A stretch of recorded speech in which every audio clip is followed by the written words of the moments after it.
Hello, mga ka-LOL Me TV. Nandito tayo ngayon sa napakagandang Bolinao Falls 1 sa Bolinao, Pangasinan. Bago tayo magtampisaw sa malamig at kristal na tubig, nag-picture-picture muna kami para i-capture ang kagandahan ng lugar. Abangan ang mga susunod na eksena kung paano namin ni-enjoy ang bawat sandali dito sa isa sa pinakamagandang talon ng Pilipinas. Tara, samahan niyo kami.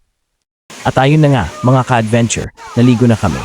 Kahit umaga, hindi malamig ang tubig, kaya talaga ma-enjoy mo ang paliligo. Pwedeng magbabad ng walang problema. Pero syempre, safety first. Kailangan magsuot ng life vest at kailangan mo itong i-rent dito sa falls. Kung gusto mo namang maglibot at mas makita pa ang ganda ng buong falls, pwede ka ring mag-rent ng balsa na may halagang 300 pesos. Super worth it, mga ka-adventure.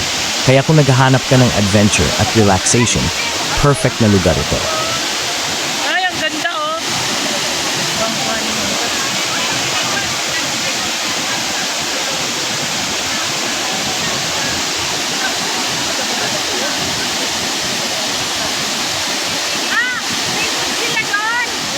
Ikot sila sa loob ng pool.